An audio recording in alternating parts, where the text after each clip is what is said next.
Blasphemous 2 second DLC hype is building, and we got a teaser today with some big implications. But first, let's back up for some context.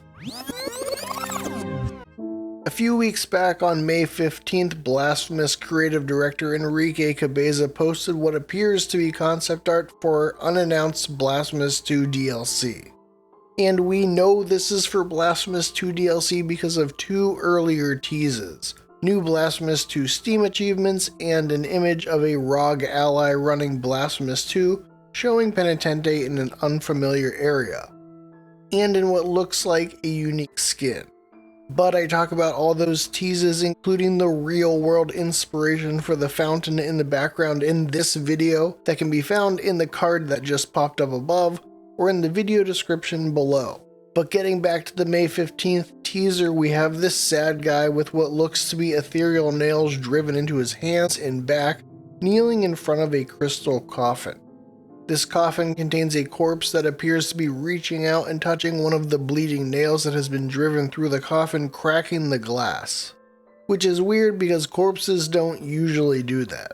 Now fast forward to June 3rd, the day I'm recording this, and we've gotten another teaser from Cabeza, showing the corpse with a splatter of blood across her face, but the real significance of this image is that it is pixel art. Whereas the last teaser looks to be concept art, this looks like it is from the game. And I see two possibilities for what this could be from. One is that it could be a new title screen image. If you flip the image, the composition does work well as a title screen, as evidenced here with this image shared to me by Ruggiero Bell 7. But I think this could also be from a pixel art cutscene in the Blasphemous 2 DLC. The switch from pixel art cutscenes in Blasphemous 1 to animated cutscenes in Blasphemous 2 has been contentious. I myself think the cutscenes from the main game of Blasphemous 2 are okay, but the pixel art cutscenes of Blasphemous 1 just fit the tone better, felt more atmospheric, and kept the game feeling aesthetically consistent.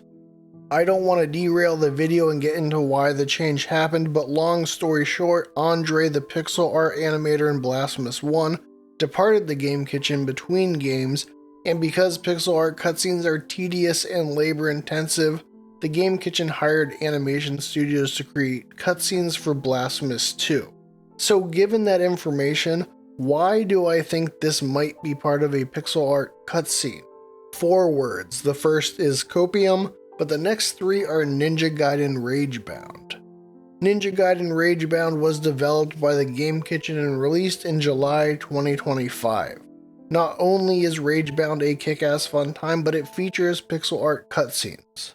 Taking a look at them, they use limited animations and otherwise cannily employ static images with creative editing to give life and movement to the scenes. This of course would make cutscenes using pixel art more manageable to do, and is evidence of the Game Kitchen recently using pixel art cutscenes again. And so I think the Game Kitchen might be doing the same thing here. This is just speculation and a healthy dose of hope, but I'd personally love to see a return to pixel art cutscenes in Blasphemous. How do you feel about it? Let me know in the comments. My hype for this DLC is growing, from the intriguing gothic vista in the screenshot, what looks like a new weapon, to whatever is going on with this corpse, and luckily for us, we'll have new information very soon. On May 29th, the Blasphemous Twitter posted that Blasphemous 2 would be returning to the light at the Future Games show on Saturday, June 6th. I'm expecting a trailer to appear, and I think it's very likely that there will be a release date included. And you know that when we get more Blasphemous news, I'll be covering it. If you'd like to tune in with me as I live stream either the show or my first watch of whatever is revealed, let me know in the comments. But either way, make sure to subscribe to the Lore Hunter for more Blasphemous news and content. And if you're a Mortal Shell enjoyer, also make sure, because we know that there will be an open summer beta, so I wouldn't be surprised to hear more about Mortal Shell 2 soon. As always, thanks for your support, thank the Miracle for pixel art cutscenes, and thanks for watching.